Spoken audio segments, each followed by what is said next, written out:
So, after all the renditions, James Cameron finally gives us his rendition of Titanic. Unfortunately, I've seen better.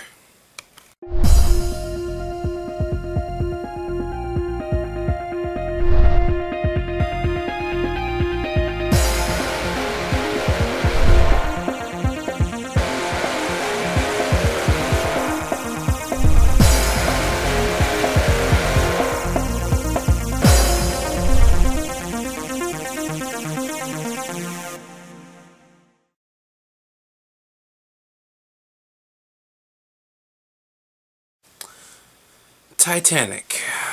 Where to begin with this sinking boat of a movie? Okay. I do like some things about this movie, which I'll get into. But first, I'm going to get into mostly the negatives. Okay? And that's basically the plot. The plot revolves around Rose, an older Rose, finding out on TV that they found some stuff from the Titanic wreckage, of course, by Bill Paxton and crew.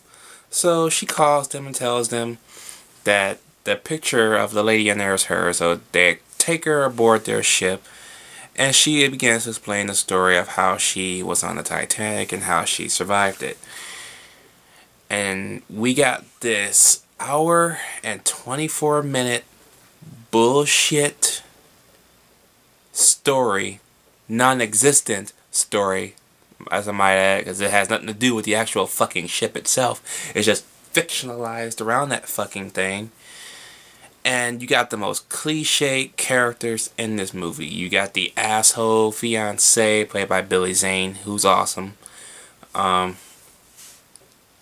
very gorgeous Kate Winslet, who plays Rose, the younger Rose anyways. Her character is written so stupidly, it's like watching content from Star Wars Episode 2 terrible, okay? It's like watching, Jack, I don't know what to do anymore, man. Bullshit like that, okay? And then you got the Poltergeist 3 treatment. What does that mean? Jack, Rose, Jack, Rose, Jack, Rose. That sounds familiar? Carrie Ann! Oh, shut the fuck up! Oh my god, it makes you want to jump in. Jack! Rose! Come on, Rose! You stupid bitch! Come on! Seriously. No wonder I can't stand the first hour and 24 fucking minutes of this movie, because it's stupid, cliched crap, okay? You really don't give a shit about any of these characters because they're written so stupidly. It's like trying to watch a fucking skit gone terribly wrong. I don't know what the fuck James Cameron was thinking about this damn script for the first hour and 24 minutes, but it could have been so much better. You could have used that hour and 24 minutes to basically talk about and show the survivors of the actual sinking of this boat. But instead, you make a stupid-ass fictional story around the entire fucking realistic concept of this fucking disaster, okay? There was a little girl on Titanic when that ship went down. She's older now. I believe she's still alive. I did watch her documentary about a year and a half ago, and I just recently watched it again this year. Okay? Hopefully somebody will come along, get her story, and do this movie justice. Okay? Now for the positives. Okay? Because there are some positives in here before we go back to negatives. So the positive, the hour and 25-minute mark, we get that awesome money shot, of course, with Kate Winslet left booby.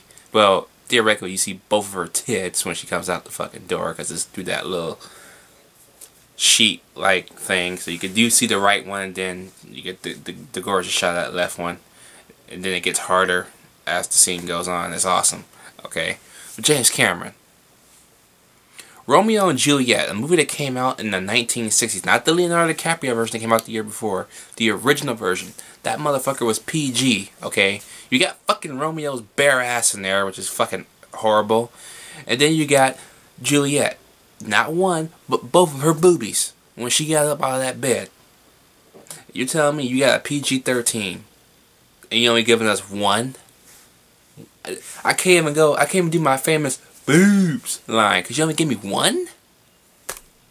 You make us sit through that bullshit hour-and-a-half excuse of a story for one tit? One? Ugh. Anyway, so the ship finally hits that iceberg. Oh, thank God. I thought that fucking thing would never hit that damn iceberg. And, of course, the ship starts to sink. And now we back onto the bullshit part. Why? Because he takes the main hero. I don't really know his name. I forget his name in the movie. But I know it's not the same thing as the one in real life. He takes that dude and make him a fucking payroll for Billy Zane to give him money, make an excuse to get off that fucking boat. Thank God he redeems himself a little bit by taking the money and throwing it back at his ass. Unfortunately for him, instead of rescuing more people like he did in real life, they went the Hollywood route and fucking have him waving guns around, shooting and killing 2 people, and then shooting himself in the head. Newsflash, James Cameron, that shit did not happen. He saved a good load of people getting off that boat. Okay, he didn't kill his fucking self. He went down with the fucking ship. Just like the fucking captain. That's another thing you got right. You got right with the captain, the musical band, and the actual sinking of the fucking ship. You actually got that shit right. Unfortunately, you ruined that shit at the beginning of the movie. Having that dumbass beard fucking hairy dude explain the fucking sinking of the fucking ship. Newsflash, we already know the ship was going to go down. You didn't have to tell us how it was going to happen before we actually see it.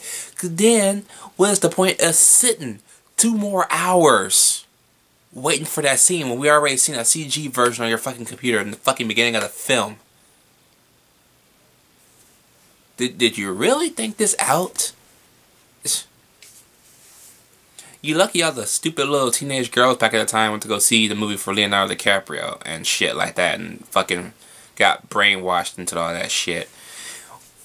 Even as a 10-year-old boy sitting in the movie theaters, I knew this shit wasn't all correct. Why? Because Titanic is another one of my most studied subjects. I know everything about the Titanic. So if I see one little thing fucked up about it, it pisses me off. And yes, most of the shit in this movie pisses me off because it's not accurate when it should be. Okay? People that like this movie, fine. You can like this movie all you want. Me, on the other hand, I'd rather see the actual story of the Titanic. Not just a fictionalized version set around the actual sinking. And that's probably the only main thing you get right in the entire fucking 3-hour and 16-minute movie. Yeah. So in a nutshell, James Cameron, Titanic. It's going to get a C+. And I stand by that rating. I've been standing by that rating now for 17 years. 17 years. My God, I'm getting old. 17 years. That is fucking crazy. So, I still say A Night to Remember is still the best Titanic movie. But we're not done yet. Nope.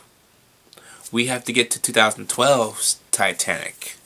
So, I hope that movie's going to be good, because it's another 3.5-hour movie, because it's 2 parts. Let me know what you guys think about Titanic down below. Screw you, James Cameron. And screw that 100th anniversary celebration. Why? Because it wasn't about the actual sinking of the Titanic. It was that Celine Dion bullshit with Guy Fieri from the fucking Food Network and some other bitch on a fake ship with Celine Dion's fucking music playing. The most annoying soundtrack in the history of film. Not to mention the most stupidest line ever said in the history of film. I'm king of the world! Boom! Newsflash, you're dead. Shut up. So yes, I am out.